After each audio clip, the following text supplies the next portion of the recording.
Hi viewers, ಕರುನಾಡ ಕೈರುಚಿ ಕ್ರಿಯೇಷನ್ಸ್ಗೆ ಸ್ವಾಗತ. ನಾನಿವತ್ತು ವರಮಹಾಲಕ್ಷ್ಮಿ ದೇವಿಗೆ ಸಿಂಪಲ್ ಆಗಿ ಕ್ವಿಕ್ ಆಗಿ ಹೇಗೆ ಅಲಂಕಾರ ಮಾಡ್ಬೋದು ಅನ್ನೋದನ್ನ ನಿಮ್ಮೊಟ್ಟಿಗೆ ಶೇರ್ ಮಾಡ್ಕೊಳ್ತಾ ಇದ್ದೀನಿ.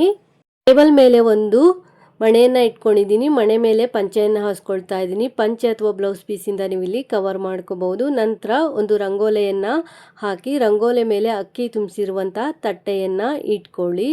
ನಂತರ ನಾನಿಲ್ಲಿ ಕಳಶದ ಬಿಂದಿಗೆಯನ್ನು ಇಟ್ಕೊಳ್ತಾ ಇದ್ದೀನಿ. ನಾನಿವತ್ತು ಸಿಂಗಲ್ ಬಿಂದಿಗೆಗೆ ದೇವಿಗೆ ಹೇಗೆ ಅಲಂಕಾರ ಮಾಡ್ಬೋದು ಅನ್ನೋದನ್ನು ನಿಮ್ಮೊಟ್ಟಿಗೆ ಶೇರ್ ಮಾಡ್ಕೊಳ್ತಾ ಇದ್ದೀನಿ. ಸೀರೆಯನ್ನು ಈ ರೀತಿ ಹರಡ್ಕೊಂಡು ನಾವು ಮಧ್ಯಭಾಗಕ್ಕೆ ಫೋಲ್ಡ್ ಮಾಡಿ ಇಟ್ಕೊಂಡು ಪ್ಲೀಟ್ಸನ್ನು ಮಾಡ್ಕೋಬೇಕಾಗತ್ತೆ. 3 ಪ್ಲೀಟ್ಸನ್ನು ಮಾಡ್ಕೊಂಡಿದ್ದೀನಿ. ಸೆರಗಿನ ತುದಿಗೆ ಒಂದು ಪಿನ್ನನ್ನು ಹಾಕಿ ನಂತರ ಸ್ವಲ್ಪ ಸ್ವಲ್ಪ ದೂರಕ್ಕೆ ಒಂದೊಂದು ಪಿನ್ನನ್ನು ಸೇರಿಸ್ಕೊಳ್ತಾ ಇದ್ದೀನಿ. ನಾನಿಲ್ಲಿ 2 ಮೊಳ ಆಗುವಷ್ಟು ಸೆರಗನ್ನು ಪಿನ್ ಮಾಡ್ಕೊಳ್ತಾ ಇದ್ದೀನಿ. ನಾನಿಲ್ಲಿ ಬ್ಲೌಸ್ ಪೀಸನ್ನು ಕಟ್ ಮಾಡ್ಕೊಂಡಿಲ್ಲ, ಹಾಗೆ ಬ್ಲೌಸ್ ಪೀಸನ್ನು ಕಟ್ ಮಾಡ್ದಿರೇ ದೇವಿಗೆ ಸೀರೆಯನ್ನು ಉಡಿಸ್ತಾ ಇದ್ದೀನಿ. ಸೀರೆಯ 2 ತುದಿಗಳಲ್ಲೂ ಸಹ ನಾವು ಸೆರಗ್ ರೀತಿಯಲ್ಲಿ ಪ್ಲೀಟ್ಸನ್ನು ಮಾಡ್ಕೋಬೇಕಾಗತ್ತೆ. 2 ಮೊಳ ಆಗುವಷ್ಟು ನಾನಿಲ್ಲಿ ಸೆರಗನ್ನು ಪ್ಲೀಟ್ಸ್ ಮಾಡ್ಕೊಳ್ತಾ ಇದ್ದೀನಿ. ಸೀರೆಯ 2 ತುದಿಗಳಲ್ಲೂ ಸಹ ಮೊದಲಿಗೆ ನಾನು ಈ ರೀತಿ ಪ್ಲೀಟ್ಸನ್ನು ಮಾಡಿಕೊಂಡು ಸೆರಗಿನ ತುದಿಗೆ ಒಂದು ಪಿನ್ನನ್ನು ಹಾಕಿ ನಂತರ ಸ್ವಲ್ಪ ಸ್ವಲ್ಪ ದೂರಕ್ಕೆ ಪಿನ್ಗಳನ್ನ ಸೇರಿಸಿ ಪ್ಲೀಟ್ಸ್ಗಳನ್ನ ನಾನು ಅಲ್ಲಿ ನೀಟಾಗಿ ಜೋಡಿಸ್ಕೊಳ್ತಾ ಇದ್ದೀನಿ. ವಿಡಿಯೋ ಇಷ್ಟ ಆಯಿತು ಅಂದರೆ ಒಂದು ಲೈಕ್ ಕೊಡಿ. ಹೊಸದಾಗಿ ಯಾರೆಲ್ಲ ಚಾನಲ್ ನೋಡ್ತಾ ಇದ್ದೀರಾ ಚಾನಲ್ನ ಸಬ್ಸ್ಕ್ರೈಬ್ ಮಾಡಿಕೊಂಡು ನೋಡಿ.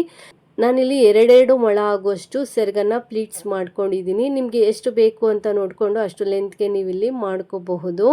2 ಸೈಡು ಸಹ ನಾನು 2 ಮೊಳ ಆಗುವಷ್ಟು ಸೆರಗನ್ನು ಪ್ಲೀಟ್ಸ್ ಮಾಡ್ಕೊಂಡಿದ್ದೀನಿ.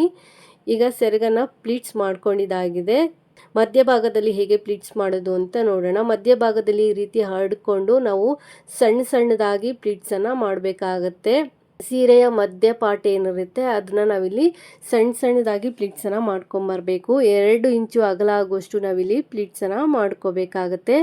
ಒಂದೇ ಸಲ ನಿಮಗೆ ಪ್ಲೀಟ್ಸನ್ನು ಹಿಡಿಲಿಕ್ಕೆ ಆಗದೆ ಇದ್ದಾಗ 8ರಿಂದ 10 ಪ್ಲೀಟ್ಸನ್ನು ಮಾಡಿ ಪ್ಲೀಟ್ಸ್ಗಳನ್ನ ನೀವಿಲ್ಲಿ ಜೋಡಿಸ್ಕೋಬೇಕಾಗತ್ತೆ. ಬಾರ್ಡರ್ ಹತ್ರ ಒಂದ್ಸಲಿ ಪ್ಲೀಟ್ಸನ್ನು ಜೋಡಿಸಿ ಅಲ್ಲೊಂದು ಪಿನ್ನನ್ನು ಸೇರಿಸ್ಕೋಬೇಕು. ಪಿನ್ನು ಅಥವಾ ಬಟ್ಟೆ ಕ್ಲಿಪ್ಪನ್ನು ನೀವಿಲ್ಲಿ ಸೇರಿಸ್ಕೋಬೋದು. ಹಾಗೆ ಸೀರೆಯ ಮೇಲ್ಗಡೆ ತುದಿ ಏನು ಬರುತ್ತೆ ಅಲ್ಲೂ ಸಹ ಪ್ಲೀಟ್ಸ್ಗಳನ್ನ ನೀಟಾಗಿ ಅರೇಂಜ್ ಮಾಡಿ ಪಿನ್ನನ್ನು ಸೇರಿಸ್ಕೋಬೇಕಾಗತ್ತೆ.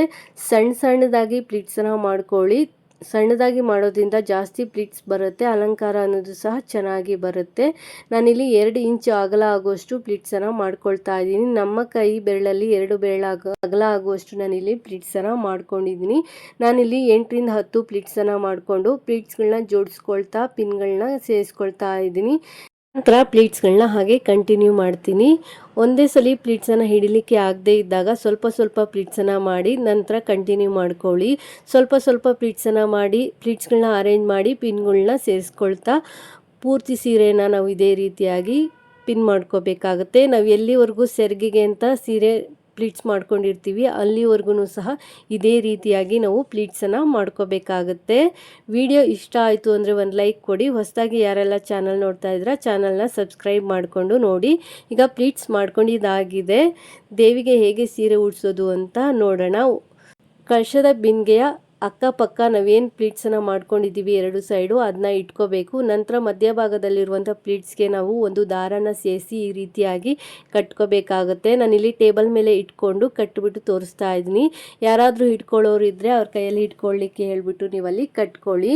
ನಾವೇನು ಪಿನ್ ಹಾಕ್ಕೊಂಡಿರ್ತೀವಿ ಅದರಿಂದ ಒಂದು ಸ್ವಲ್ಪ 1-2 ಇಂಚು ಕೆಳಗಡೆ ಬಿಟ್ಟು ನಾವಿಲ್ಲಿ ಸೀರೆಗೆ ಈ ರೀತಿ ದಾರನ ಸುತ್ತಿ ಕಟ್ಕೋಬೇಕಾಗತ್ತೆ. ಒಳಭಾಗಕ್ಕೆ ದಾರ ಬರಬೇಕು, ಆ ರೀತಿಯಲ್ಲಿ ಕಟ್ಕೊಳ್ಳಿ. ನೋಡಿ ಈ ರೀತಿ ನಾನು ಕಟ್ಕೊಂಡಿದ್ದೀನಿ. ಟೈಟಾಗಿ ಗ್ರಿಪ್ಪಾಗಿ ಕಟ್ಕೋಬೇಕಾಗತ್ತೆ. ಫ್ರಂಟ್ ಪೋರ್ಷನ್ನು ಹಾಗೆ ಬಿಡಬೇಕು. ಬ್ಯಾಕ್ ಸೈಡ್ಗೆ ದಾರ ಬರೋ ರೀತಿಯಲ್ಲಿ ಮಾಡಿಕೊಂಡು ಕಟ್ಕೊಂಡು ಅದನ್ನ ಕಳಶದ ಬಿಂದಿಗೆಯ ಕಂಠ ಭಾಗಕ್ಕೆ ನಾವಲ್ಲಿ ಸೆಂಟರ್ಗೆ ಬರೋ ರೀತಿಯಲ್ಲಿ ನೋಡಿಕೊಂಡು ಕಟ್ಕೋಬೇಕಾಗತ್ತೆ.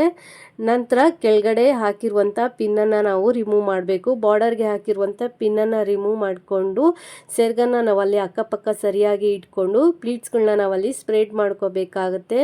ನೀಟಾಗಿ ಪ್ಲೀಟ್ಸನ್ನು ನಾವಲ್ಲಿ ಅಗಲಕ್ಕೆ ಸ್ಪ್ರೆಡ್ ಮಾಡ್ಕೋಬೇಕು. ಒಂದರ ಪಕ್ಕ ಒಂದು ಪ್ಲೀಟ್ಸ್ ಅನ್ನೋದು ಬರಬೇಕು. ಆ ರೀತಿಯಲ್ಲಿ ನೀಟಾಗಿ ನೀವಿಲ್ಲಿ ಅರೇಂಜ್ ಮಾಡ್ಕೋಬೇಕಾಗುತ್ತೆ. ಒಂದ್ಸಲಿ ಪ್ಲೀಟ್ಸನ್ನು ನೀವಿಲ್ಲಿ ಅರೇಂಜ್ ಮಾಡ್ಕೊಂಡಿದ ನಂತರ ಕಂಠ ಭಾಗದಲ್ಲಿ ನಾವೇನು ಕಟ್ಕೊಂಡಿರ್ತೀವಿ ಅಲ್ಲಿರುವಂಥ ಪಿನ್ನನ್ನು ಪ್ಲೀಟ್ಸ್ಗೆ ಹಾಕಿರುವಂಥ ಪಿನ್ನನ್ನು ರಿಮೂವ್ ಮಾಡಿ ಅಲ್ಲೊಂದು ಸ್ವಲ್ಪ ಅಗಲಕ್ಕೆ ಸ್ಪ್ರೆಡ್ ಮಾಡ್ಕೊಳ್ಳಿ, ಇಲ್ಲಾಂದರೆ ಎತ್ಕೊಂಡಂಗೆ ಕಾಣಿಸುತ್ತೆ.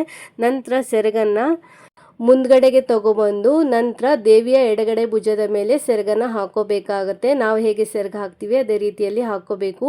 ಇನ್ನೊಂದು ಸೆರಗಿನ ತುದಿ ಏನು ಮಾಡ್ಕೊಂಡಿದ್ವಿ ಅದನ್ನ ಬ್ಯಾಕ್ ಸೈಡಿಂದ ದೇವಿಯ ಬಲಗಡೆ ಭುಜದ ಮೇಲೆ ತಗೊಂಡು ಬಂದು ಫ್ರಂಟ್ಗೆ ಹಾಕ್ಬಿಟ್ಟು ಅಲ್ಲಿ ಲೆಂತನ್ನು ನೋಡಿಕೊಂಡು ಎಕ್ಸ್ಟ್ರಾ ಇರೋವಂಥದ್ದನ್ನು ಫೋಲ್ಡ್ ಮಾಡ್ಕೋಬೇಕು. ಇಂಟು ಶೇಪಲ್ಲಿ ನಾವಲ್ಲಿ ಮಾಡ್ಕೋಬೇಕಾಗುತ್ತೆ. ಎಕ್ಸ್ ಶೇಪಲ್ಲಿ ಮಾಡಿಕೊಂಡು ದೇವಿಯ ಸೊಂಟಕ್ಕೆ ಡಾಬು ಅಥವಾ ಲೇಸನ್ನು ಸೇರಿಸಿ ಸೊಂಟಕ್ಕೆ ಒಂದು ಶೇಪನ್ನು ಕೊಟ್ಕೋಬೇಕಾಗತ್ತೆ.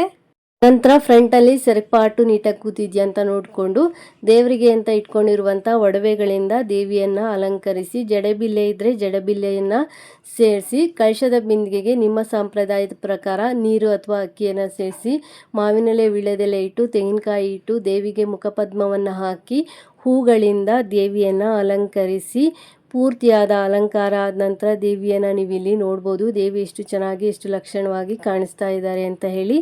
ಈ ಅಲಂಕಾರದ ವಿಡಿಯೋ ನಿಮಗೆ ಇಷ್ಟ ಆಯಿತು ಅಂದರೆ ಒಂದು ಲೈಕ್ ಕೊಡಿ. ಹೊಸದಾಗಿ ಚಾನಲ್ ನೋಡೋರು ಸಬ್ಸ್ಕ್ರೈಬ್ ಮಾಡ್ಕೊಂಡು ನೋಡಿ. Thanks for watching this video.